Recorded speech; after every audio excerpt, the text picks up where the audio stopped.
जैसा कि अभी तक हमने देखा कि कल्टीवेशन ब्यूरो के लोग गैंगलॉन्ग गांव पहुंच चुके हैं और वहां जाकर वो देखते हैं कि डीमन सेक्ट के लोगों ने वहां के लोगों को मारकर ज़ॉम्बी बना दिया है। जिसके बाद डीमन सेक्ट और कल्टीवेशन ब्यूरो के लोगों में लड़ाई स्टार्ट हो जाती है। उसी लड़ाई में कुछ ज़ॉम्बी सुजाय के पीछे पड़ जाते हैं, जिनसे अपनी जान बचाने के लिए वो भागने लगता है और भागते भागते लड़ाई की जगह से दूर भाग जाता है। वहीं डीमन सेक्ट का लीडर एक powerful array blood demon array activate कर देता है, जिसके कारण कल्टीवेशन ब्यूरो के लोग उसमें फंस जाते हैं। तब श्रिम सुजाय से भागने को कहता है और भागकर उनकी लीडर मिस क्यू से हेल्प मांगने को कहता है। लेकिन तभी सुजाय सोचता है कि वो कमजोर है पर डरपोक नहीं है और ऐसे अपने दोस्तों को छोड़कर नहीं भागना चाहिए, और ऐसा सोचकर वो वापस से बैरियर की तरफ जाने लगता है, जहाँ पहुंचकर वो उस बैरियर को तोड़ने की कोशिश करता है। वहीं अंदर कल्टीवेशन ब्यूरो के लोग बड़ी बहादुरी से उन सारे ज़ॉम्बी से लड़ रहे होते हैं। वहीं दूसरी तरफ हम देखते हैं कि वो मॉन्क और उसके स्टूडेंट्स अपने रूम में बैठे होते हैं और कब नूडल्स के बनने का वेट कर रहा होता है। तभी उनकी टीचर के पास रखी एक घंटी बजने लगती है, जिससे उसे फील हो जाता है कि उनके आसपास डीमन सेक्ट के लोग हैं। तब उन दोनों को वहीं रुकने की कहकर डीमंस के पास जाने लगता है। वहीं जैन हैंगशिंग और वो मास्क वाला आदमी भी एक जगह खड़े होकर सुजाय को देख रहे होते हैं। वो भी ये देखते हैं कि कैसे डीमन सेक्ट के लोगों ने कल्टीवेशन ब्यूरो के लोगों को बंदी बना लिया है। तब मास्क वाला आदमी कहता है कि डीमन सेक्ट को मारना बहुत मुश्किल है, क्योंकि इनके पीछे ऑल ड्रीम्स के कई सारे सेक्ट्स का हाथ है और वो सारे सेक्ट्स डीमन सेक्ट के थ्रू इस एंसेस्ट्रल लैंड पर कब्जा करना चाहते हैं। तभी जैन हैंगशिंग कहता है कि इस एंसेस्ट्रल लैंड को हर कोई अपना बनाना चाहता है, क्योंकि लेजेंड के अनुसार जो भी एंसेस्ट्रल लैंड को काबू में कर लेगा वो अमृताव को प्राप्त कर लेगा। इससे इस डायमेंशन के सारे कल्टीवेशन और मॉर्टल वर्ल्ड सब एंसेस्ट्रल लैंड पर कब्जा करना चाहते हैं। तभी जैन हैंगशिंग सुजाय को बैरियर तोड़ने की कोशिश करते देखता है कि ये लड़का तो अभी केवल एनर्जी गैदरिंग की 9th स्टेज पर है और इसकी एनर्जी से लग रहा है कि ये स्टेज पर काफी टाइम से है। तब वो मास्क मैन कहता है कि स्टार स्प्रिंग के कारण हो सकता है, क्योंकि जब भी ये लड़का कोर फॉर्मेशन स्टेज पर जाने की कोशिश करता होगा तभी स्टार स्प्रिंग इसकी सारी स्पिरिचुअल एनर्जी एब्जॉर्ब कर लेता होगा। और ये बात हमारे लिए अच्छी और बुरी दोनों है, क्योंकि अभी ये कोर फॉर्मेशन पर नहीं पहुंचा है, इसलिए हमें इसे पकड़ना आसान होगा। लेकिन ये बुरी बात इसलिए है क्योंकि हमें इस लड़के को पकड़कर इसे सुरक्षित रखना होगा और साथ ही इसे ताकतवर भी बनाना होगा, जिससे स्टार स्प्रिंग इसके साथ सही से इंटीग्रेट हो सके। क्योंकि अगर इंटीग्रेशन से पहले हमने स्टार स्प्रिंग को जबरदस्ती छीनने की कोशिश करी तो वो स्टार स्प्रिंग हम पर अटैक कर देगा और उसके अटैक से कोई नहीं बच सकता। तब जैन हैंगशिंग कहता है कि हमें इस लड़के के नेसेंट सोल स्टेज तक पहुंचने का वेट करना होगा, क्योंकि तब तक ही ये लड़का स्टार स्प्रिंग के साथ सही से इंटीग्रेट कर पाएगा। वही हम देखते हैं कि सुजाय बैरियर को तोड़ने के लिए बहुत सारी एनर्जी इकट्ठा करने की कोशिश करता है, जिसके कारण वहाँ एक एनर्जी टाइड आ जाता है और बहुत सारी एनर्जी उसकी तरफ आने लगती है। इस फिनोमेना के कारण उसके साथियों की भी नजर उस पर पड़ जाती है और तब जाओ फिर से उन्हें भागने को कहता है। लेकिन सुजाय के द्वारा इतनी सारी पावर को इकट्ठा करके देखकर उसके सारे साथी चौंक जाते हैं और उनमें एक उम्मीद की किरण जगने लगती है कि ये देखकर डीमन सेक्ट का लीडर भी चौंक जाता है और सोचने लगता है कि ये लड़का एनर्जी रिफाइनिंग की 9th स्टेज पर नहीं हो सकता, बल्कि ये लड़का नेसेंट सोल लेवल पर है,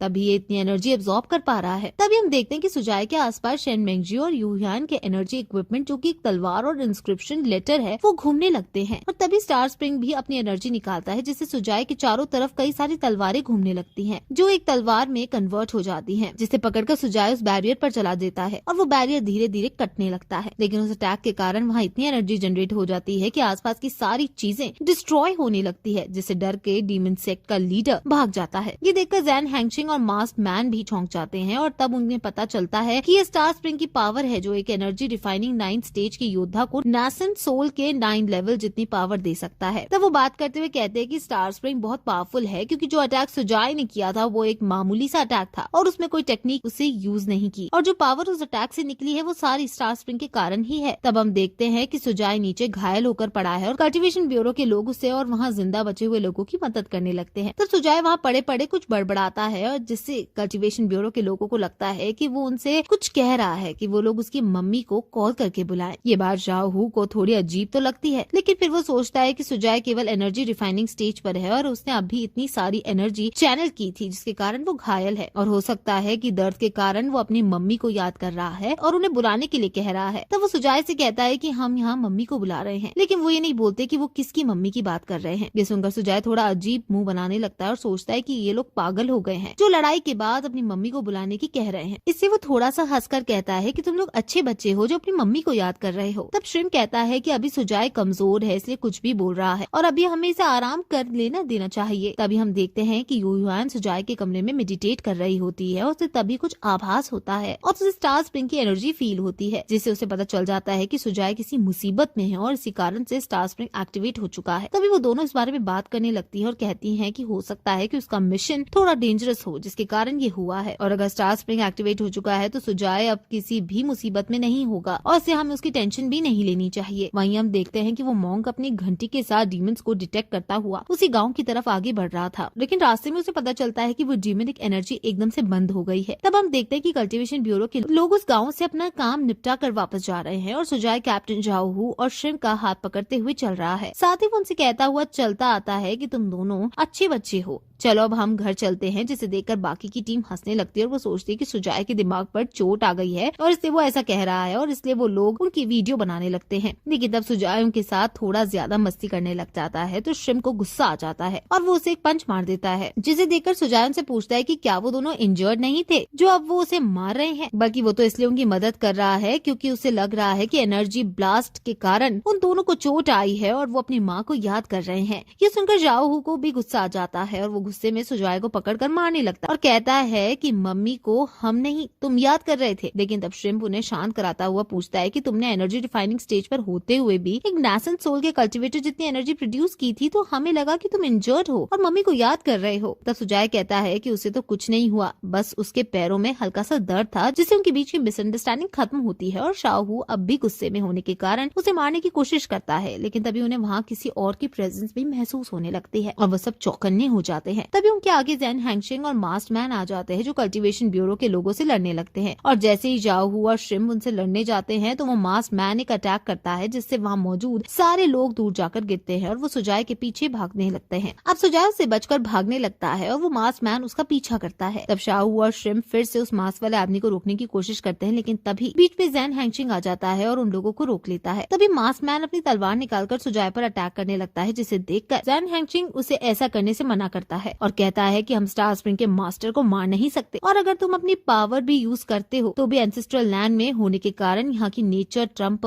लाइटिंग से अटैक कर देगी। लेकिन वो आदमी ये नहीं सुनता और सुजाय पर अटैक करने लगता है। तभी आसमान में बिजली चमकने लगती है और जैसे वो सुजाय को मारने वाला होता है उसके ऊपर एक बिजली आकर गिरती है, लेकिन वो आदमी उसके बाद भी नहीं रुकता और अपनी पावर्स ऑफ करके अपने हाथ से सुजाय को मारता है, जिससे सुजाय दूर जाकर गिरता है। अब वो फिर से सुजाय पर बिना किसी पावर से केवल अपनी तलवार के साथ अटैक करता है और जैसे वो सुजाय के पास पहुँचने वाला होता है कि उसके आगे वो मॉन्क आ जाता है और उसके एक ही हाथ के वार से वो उसे रोक देता है और बहुत दूर फेंक देता है, जिसके बाद उस मॉन्क और मास्क मैन में लड़ाई होने लगती है। अब वो आदमी अपनी पावर्स यूज कर रहा होता है तो आसमान में और तेज बिजली कड़कने लगती है, जिसके कारण ज़ेन हैंगशिंग उसे रुकने को कहता है, लेकिन वो उसकी बात नहीं मानता और तभी मॉन्क उसे फिर से दूर फेंक देता है, जिसके बाद उसके ऊपर फिर से बिजली गिरने लगती है। अब उस आदमी पर बार बार बिजली गिरने लगती है जिससे वो काफी घायल हो जाता है। ये देखकर कल्टीवेशन ब्यूरो के लोग ज़ेन हैंगशिंग पर भी अटैक कर देते हैं, लेकिन लोगों को फिर से अपने एक हाथ से ही रोक देता है। ये देखकर सुजाय उस मॉन्क के पीछे चुपचाप जाता है और ज़ेन हैंगशिंग और वो मास्क मैन वहाँ से पोर्टल के थ्रू चले जाते हैं। तब सुजाय उस मॉन्क से उसे बचाने को धन्यवाद कहता है, जिस पर वो मॉन्क से कहता है कि तुम एक अच्छे इंसान हो, तो क्या तुम